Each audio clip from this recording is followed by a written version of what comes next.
Hindi film Sholay ज़्यादातर हम लोगों ने देखी हुई है। और शोले का एक दृश्य था कि जहाँ ट्रेन में जय वीरू को लेके इंस्पेक्टर जो ठाकुर साहब हैं वो जा रहे हैं और वीरू ठाकुर साहब से कहता है कि ज़रूरत पड़ने पे हम 10-12 पे तो भारी पड़ ही जाएंगे। और बोलने के बाद धीमे से जैसे पूछता है, पार्टनर मैंने ज़्यादा तो नहीं बोल दिया? जय कहता है बोल ही दिया है तो देख लेंगे पार्टनर। राम राम, मेरा नाम अजय सिंह, स्वागत है आपका मेरे यूट्यूब चैनल भसड़ पर। 2024 चुनाव का जब बिगुल बजा तो मोदी जी ने नारा दिया अब की बार 400 पार। और उस समय जो धुर मोदी समर्थक थे उन्हें भी लगा ये थोड़ा ज़्यादा नहीं हो गया। मुझे भी लगा, मैं ईमानदारी से स्वीकार करूंगा, मुझे भी लगा कि ये ज़्यादा नहीं हो गया, क्योंकि जो ज़मीनी तथ्य हैं वो इसके समर्थन में नहीं थे। 1984 चुनाव के अलावा आज तक ऐसा हुआ नहीं कि किसी भी लोकप्रिय नेता को या रूलिंग पार्टी को या अपोजिशन को एंटी इनकम्बेंसी के टाइम पे भी इतनी ज़्यादा सीटें मिल गई। उसके बाद दूसरी चीज़ ये भी थी कि भारतीय जनता पार्टी अभी भी केरल, तमिलनाडु जैसे राज्यों में अस्तित्व के लिए लड़ रही है और वहाँ कोई मजबूत गठजोड़ का साथी भी नहीं। आंध्र प्रदेश जैसे राज्यों में जो एनडीए के साथी गढ़ हैं उन पर निर्भर है। महाराष्ट्र, राजस्थान, उत्तर प्रदेश, हरियाणा यानी कि हिंदी पट्टी के जो राज्य हैं, जो 2019 की जीत का आधार थे इनके, जहाँ से कुल सीटों का 190 सीटें नहीं मिली, वहाँ थोड़ी एंटी इनकम्बेंसी से भी इन्हें लड़ना था।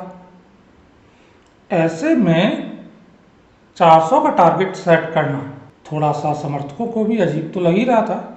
ऐसे में भैया कैसे होगा अब की बार 400 पार? लेकिन एक व्यक्ति था जिसने मोदी जी से कहा कि अब बोल ही दिया है तो देख लेंगे पार्टनर, और उस व्यक्ति का नाम था अमित शाह। और थोड़ी अमित भाई शाह पे बात करूंगा और अमित भाई शाह की कहानी मैं वहीं से शुरू करूंगा और बिल्कुल निरपेक्ष रह के वहाँ से शुरू करूंगा जहाँ से ये नाम पहली बार चर्चा का विषय बना राष्ट्रीय स्तर पर। सोहराबुद्दीन शेख इनकाउंटर, ये नवंबर 2005 की बात है और सोहराबुद्दीन शेख मध्य प्रदेश का था मूलतः, और मध्य प्रदेश का ये अपराधी भी था। मध्य प्रदेश पुलिस ने इसके घर से भारी मात्रा में हथियार भी बरामद किए थे दिग्विजय सिंह का शासनकाल में, और इसके घर में एक कुआं था जिससे बड़ी संख्या में अच्छे खासे हथियार बरामद हुए। लेकिन पूरा का पूरा मामला सरकार ने किसी वजह से उस समय की ने मध्य प्रदेश की ने दबा दिया। वो ना मीडिया में आया, ना पुलिस की कार्रवाई बहुत ज़्यादा आगे बढ़ी, मामले की लिपापोती कर दी गई। जबकि ये स्पष्ट था कि सोहराबुद्दीन शेख डी कंपनी या दाऊद गैंग से जुड़ा हुआ व्यक्ति, पर मध्य प्रदेश पुलिस की कार्रवाई इस पर आगे नहीं बढ़ पाई। खैर, नवंबर 2005 गुजरात सरकार का पुलिस थी, उसकी जो विशेष टीम थी, जो स्पेशल ऑपरेशन ग्रुप टाइप एक टीम थी, उसने सोहराबुद्दीन शेख को उठाया। और ये उठाई, जो सच्चाई है वो यही है, ऑन पेपर ऑन डॉक्यूमेंट चीज़ें अलग है कि जिस दिन सोहराबुद्दीन शेख और कौसर शेख जो उसकी बीवी थी उसे उठाया गया और उसके उठाने के 4 दिन बाद पुलिस मुठभेड़ में उसे मार गिराया गया। सोहराब के ऊपर गुजरात में कम से कम कोई आपराधिक मामला दर्ज नहीं था उसकी मुठभेड़ के समय तक। और कौसर के विषय में जो बाद में जानकारी निकल के आई वो ये है कि उसे मार दिया गया और उसकी लाश जलाकर अवशेष नर्मदा में बहा दिए गए। बाद में जब इसकी सीबीआई जांच हुई, कांग्रेस सरकार जब केंद्र में थी उसने सीबीआई जांच इस मामले की करवाई, तो जो सीबीआई ने अपनी रिपोर्ट दी उसमें कहा गया कि सोहराबुद्दीन के मामले में जिस पुलिस टीम ने मुठभेड़ को अंजाम दिया, कौसर भी को मारा, वो सीधे ऊपर से लगातार निर्देश ले रही थी। और उन्हें निर्देश देने वाले ऊपर से थे गुजरात के गृह मंत्री अमित शाह। अमित शाह ने भी कोर्ट में ये स्वीकार किया कि उस टीम से वो लगातार फोन पर संपर्क में थे। हालांकि उन्होंने इस इनकाउंटर की जानकारी होने से इनकार किया। उन्होंने कहा कि वो अन्य मामलों को लेकर के बात कर रहे थे, लेकिन उन्होंने ये स्वीकार किया कि वो लगातार फोन पर बात कर रहे थे। 2010 में जो सीबीआई की जांच रिपोर्ट आई उसमें ये सारी बातें विस्तार से लिखी हुई हैं। जुलाई 2010 में अमित शाह जी को गिरफ्तार किया गया इस मामले में, और उन्होंने गिरफ्तारी से 3 या 4 दिन पहले एक प्रेस कॉन्फ्रेंस की, और उस प्रेस कॉन्फ्रेंस में अमित शाह ने कहा था कि उनकी चार्जशीट पहले से कांग्रेस ने तैयार की हुई है, ना कि सीबीआई द्वारा। इसके साथ ही अमित शाह ने कहा कि उन्हें रत्ती भर भी डर नहीं है और इस युद्ध में जो निर्णायक जीत होगी वो उनकी होगी। 3 महीने जेल में गुजारने के बाद अमित शाह को जमानत मिली, और जमानत इस शर्त पे मिली कि वो गुजरात में पैर नहीं रखे। और उस समय का जो वामपंथी वर्चस्व वाला मीडिया था, उन्होंने इस कोर्ट के फैसले के चलते अमित शाह को एक नाम दिया था तड़ीपार। गिरफ्तारी से पहले की जो प्रेस कॉन्फ्रेंस थी, उसमें जिन लोगों ने अमित शाह को देखा था, और अमित शाह का जो बॉडी लैंग्वेज थी, जो आंखों की चमक थी, जिस अंदाज में उन्होंने बात की थी मीडिया से, उसे देख के ज़्यादातर लोगों ने उस समय कहा था कि अमित शाह की ये अकड़ है। लेकिन वो चीज़ जो थी वो दरअसल अकड़ नहीं थी, वो कॉन्फिडेंस था। और वही कॉन्फिडेंस था जिसने 2014 में पूरी कांग्रेस सरकार को सत्ता से तड़ीपार। बहुत बड़ी भूमिका थी इसमें अमित शाह की। 80 के दशक में पहली बार नरेंद्र मोदी की मुलाकात अमित शाह से हुई थी, और उसके बाद से लेकर अब तक ये जोड़ी बड़ी मजबूती से साथ चलती रही है, काम करती रही है। दिसंबर 2014 में अमित शाह को क्लीन चिट मिली मोदी सरकार बनने के बाद सारे मामलों से, और उनके सरकार में आने का रास्ता मोदी जी ने साफ किया। शाह बिना संदेह मोदी जी के सबसे विश्वसनीय व्यक्ति हैं। उनके सलाहकार भी हैं, उनके प्रवर्तक भी हैं, और सच यही है कि आप एक को दूसरे से अलग करके देख नहीं सकते। एक ही सिक्के के 2 पहलू हैं, मोदी और शाह। अब अमित शाह अहमदाबाद के नेता नहीं है, अब वो इस देश के गृह मंत्री हैं, और इस देश की जो ताकत है, फिर वो राजनीतिक हो या सरकार की हो, उसकी लगाम अमित शाह के हाथ। और मोदी के लिए अमित शाह चुनाव हो, सरकार हो या पार्टी के अंदर भी ठीक वही भूमिका निभाते हैं जो किसी ज़माने में अमेरिका में जॉर्ज डब्ल्यू बुश के लिए डिक चेनी निभाया करते थे। वो मोदी की सोच को अमली जामा पहनाने वाले व्यक्ति हैं। फिर वो अमली जामा पहनाना बात से संभव होगा या हाथ से संभव होगा, ये मायने नहीं रखता। अमित शाह चुनाव जिताते हैं, और अगर हार भी हो जाए तो दिक्कत नहीं, क्योंकि वो हारने के बाद भी सरकार बनाते हैं। अमित शाह मोदी के कवच की तरह, जो मोदी की तरफ आने वाले हर तीर को खुद झेलते हैं, फिर वो तीर सवालों का ही क्यों ना हो।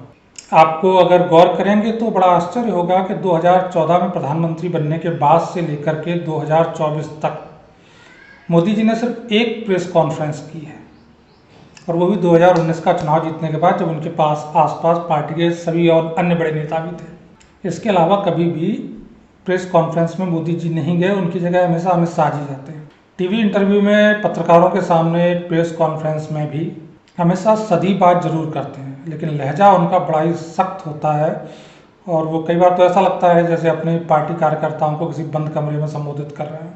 और उनका जो कठोर लहजा होता है, वो कई बार ऐसा लगता है जैसे सामने बैठे एंकर की टांगें कांपना शुरू हो जाएंगी। अमित शाह के बारे में जो बड़े गलियारे हैं बड़े लोगों के, उनमें एक चर्चा रहती है कि अमित शाह के पास हर एक के राज हैं, राजों की फाइलें हैं। फिर वो विपक्ष के नेता हों, अपनी पार्टी के नेता हों, या मीडिया हाउस वाले हों, बड़े पत्रकार हों, सबके कुकर्मों की जो फाइल है वो अमित शाह के ड्रॉर में रहती है। अरुंधति राय ने एक बार कहा था, मोदी जी में एक बड़ा ही खतरनाक सा आकर्षण है, लेकिन अमित शाह को देख के सिर्फ एक भाव मन में जागता है, डर।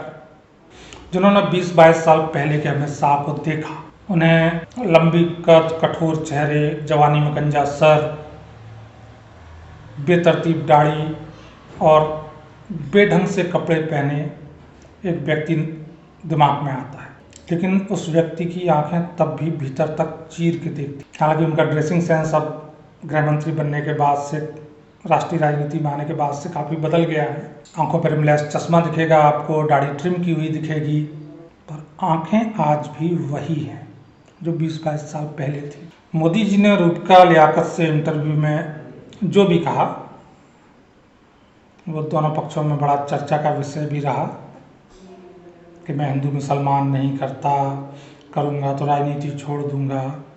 लेकिन कुछ दिन पहले अमित शाह ने गुजरात में चुनावी सभा में बड़े खुल के एक बात कही। अमित शाह ने जनता को संबोधित करते हुए कहा, मोदी साहब ने उन्हें सबक सिखाया था। उसके बाद से अब तक गुजरात में किसी ने दंगा करने की हिम्मत दिखाई। खुद को बहुत बड़ा राजनीतिज्ञ मानने वाले और राइट विंग के सुब्रमण्यम स्वामी बड़े मुंहजोर किस्म के नेता माने जाते हैं। पिछले दिनों उन्होंने एक बयान दिया था कि मोदी के पास अब अपनी खुद की चुनावी मशीन है और ये वन मैन शो हो चुका है। और इस शो के जो स्टेज संचालक हैं वो अमित शाह हैं और अमित शाह सोवियत दौर के हिसाब से काम कर रहे हैं। लेकिन सच्चाई यही है कि अमित शाह ही हैं जो 5-6 राज्यों की पार्टी जो हुआ करती थी उसे इस स्तर पर ले गए कि किस राज्यों में सरकार बना डाली। दिल्ली का एक बड़ा नाम है पत्रकारों का, उन्होंने निजी बातचीत में भारत सरकार को एक्सप्लेन किया थोड़ा सा। उन्होंने कहा कि भारत सरकार में 1 नंबर पर मोदी है, उसके बाद 2 से लगा के 10 नंबर तक भी सिर्फ मोदी है और 11 से 30 नंबर तक कोई जिस व्यक्ति का नाम है उसका नाम है अमित शाह। बाकी सबका नंबर 31 से शुरू होता है, फिर वो कोई हो।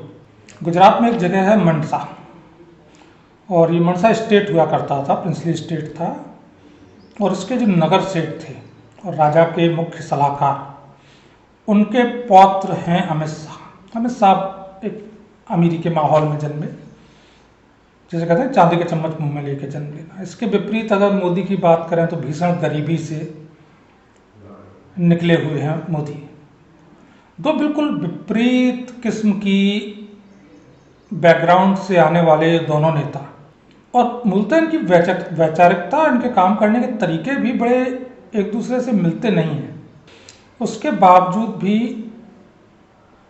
40 साल से ये जोड़ी एक दूसरे की पूरक है और कोई ऐसा व्यक्ति नहीं होगा, पत्रकार हों या अन्य राजनेता हों, जिसने कभी मोदी को या अमित शाह को एक दूसरे से जो निजी रिश्ते हैं, उनके व्यक्तिगत रिश्ते हैं, उन पर बात करते हुए सुना।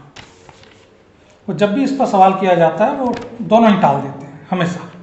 अगर भारतीय राजनीति के आप इतिहास को भी खंगालेंगे तो आपको किन्हीं 2 नेताओं के बीच में इतने लंबे दौर तक इतने मजबूत रिश्ते दिखाई नहीं देंगे। और अगर आप हिंदू राष्ट्रवाद की जो धारा आज सत्ता में बदल चुकी है और कभी जो 4 सीट वाली हुआ करती थी, अगर इस धारा को भी आप गौर से देखेंगे, इसके ऐतिहासिक मोड़ों को समझेंगे, तो आपको अमित शाह वो नाम है जिसकी छाप हर जगह छूटी हुई दिखाई देगी। जब सबकी शुरुआत अगर कही जाए तो जब राम मंदिर या रथ यात्रा लेकर के अडवाणी जी निकले थे, उस समय बेहद युवा कार्यकर्ता थे अमित शाह और इस युवा कार्यकर्ता पर भरोसा करके अडवाणी जी ने इसे भीड़ जुटाने की जिम्मेदारी दी थी उस यात्रा में। और इस काम को अमित शाह ने उस युवा अवस्था में भी बड़ा गजब का किया था, जिम्मेदारी अच्छे से निभाई थी। और अडवाणी जी उस जिम्मेदारी को देख के इतने खुश हुए थे कि उन्होंने अपने अगले चुनाव में जो उनकी सीट थी उस पर प्रचार की पूरी कमान अमित शाह के हाथ देते थे और अडवाणी जी सिर्फ 2 घंटे के लिए अपनी सीट पर गए थे चुनाव जीतने के लिए, बाकी पूरी प्रचार की कमान इस युवा नेता ने संभाली थी और चुनाव जितवाया था। आज़ादी के बाद से ही गुजरात ऐसा राज्य कि जहाँ शायद सबसे ज़्यादा दंगे फसाद हुए हैं। गुजराती स्थानीय भाषा में इसे धमाल कहते हैं, धमाल हो रहा है। और उसमें भी स्पेशली आप 1970 से 1990 के बीच के दौर की अगर बात करेंगे तो गुजरात का मतलब ही दंगे था। और ये दंगे एक समय पे वो जिहादी गुंडागर्दी थी गुजरात में कि औरतों और बच्चों का निकलना दूभर हो रहा था और बदतरीन हाल कर दिए थे संरक्षण में इन जिहादी गुंडों। हर चौथे दिन कहीं ना कहीं कुछ ना कुछ तो छोटा मोटा हो ही जाता था, धार्मिक उत्सव मन नहीं पाते थे।